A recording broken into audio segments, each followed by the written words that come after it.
There has been a mass murder at a Christian school in Tennessee. Several people have been declared dead, children and adults. We're learning a lot more at this hour. All the conversation on television has been about the guns that were used, and there may be a reason for that. They don't want to talk about who did it and why.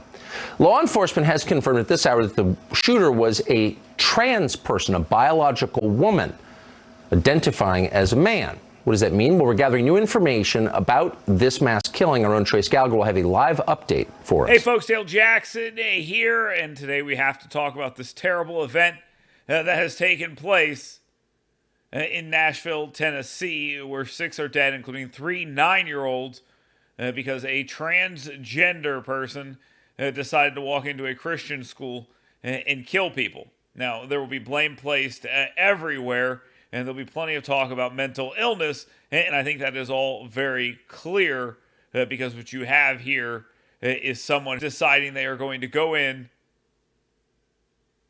and kill people who disagree with them.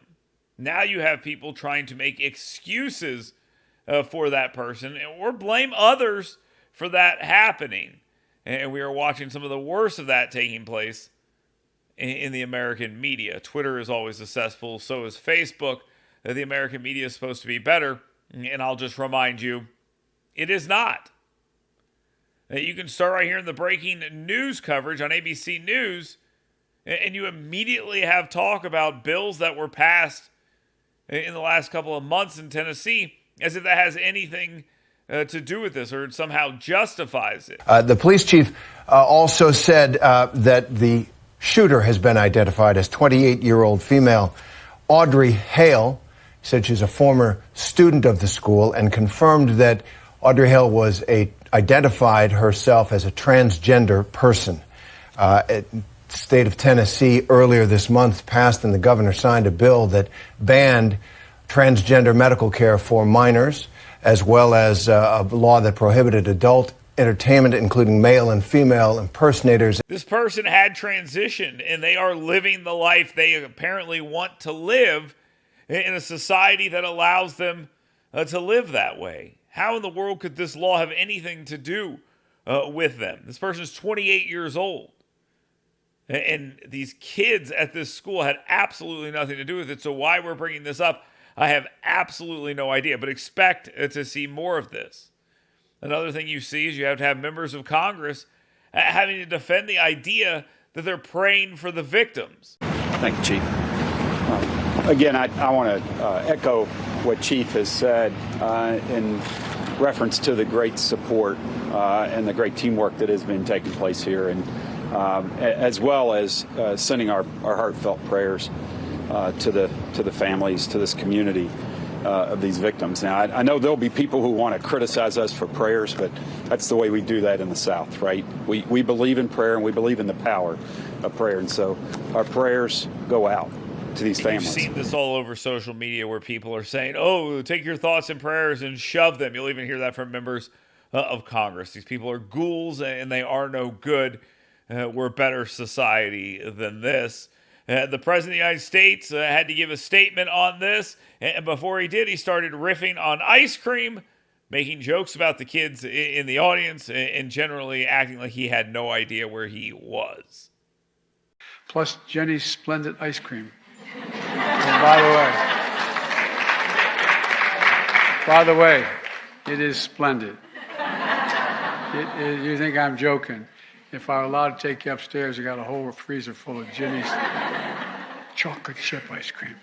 What a total and complete embarrassment. This man is not fit for office. If this was Donald Trump, we'd be talking about the 25th Amendment, but not here because Joe Biden is just for some reason a protected senior citizen. When the argument did move to cable news, Fox News is the 5, there was a rather terse conversation between Greg Gutfeld and one of the liberal panelists there about this issue, and she as well brought up the idea that protecting children from sexual nonsense in their schools somehow had something to do with this, implying, of course, that if you were against drag queens in schools, you don't care if kids are killed. It's an absolutely insane thing to say, But we're hearing more of that from the American left. You say, I don't know if the shooter had a mental problem. She did. You don't kill children. You don't kill people that you don't know. Or maybe she did know them. Maybe they were there when she was in school if you don't have a mental illness problem. I would also add that Republicans are incessantly talking about preserving our children's youth. This is a precious time in life. That's why we can't have certain books on their shelves, why we can't have drag queen story out, whatever it is. If you're telling me that you don't think that having armed guards all over our preschools isn't robbing children of their youth, I don't know what to tell you. That is more traumatizing than any line that I have read in any book. More traumatizing than this? And why are we hearing it? Well, Fox News' Tucker Carlson sums that up pretty well when he says we can't talk about who did this, so we'll talk about how they did this. Good evening and welcome to Tucker Carlson Tonight. We begin with a Fox News alert. There has been a mass murder at a Christian school in Tennessee. Several people have been declared dead, children and adults. We're learning a lot more at this hour. All the conversation on television has been about the guns that were used, and there may be a reason for that. They don't want to talk about who did it and why. Law enforcement has confirmed at this hour that the shooter was a trans person, a biological woman, identifying as a man. What does that mean? Well, we're gathering new information about this mass killing. Make no mistake about this. The person that did this is mentally ill. I will agree with that. There is no question about it, but they're also evil. You're obviously mentally ill if you believe you were born in the wrong body and you take drastic steps in order to make that a reality, or as close to a reality as you can make it. And then if you decide that you're going to take that out on people that have never wronged you once, because you're so angry about being born in the wrong body, we have a serious problem in this society. Instead of telling people they're crazy and telling them to knock off what they're doing, we affirm them. We make them believe that what they're doing is right. Pop culture tells them they were born in the wrong body. So of course they're going to be angry at God. They're going to be angry at the world. They're going to be angry at everything.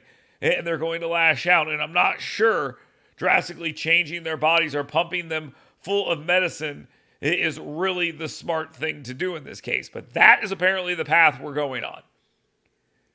And so if you don't affirm this, or you don't allow drag queens in schools, or you just don't give in to whatever the liberal machinations of the hour are, you are responsible for this. You are the reason this happened. That's what they're going to tell us over the next couple of days.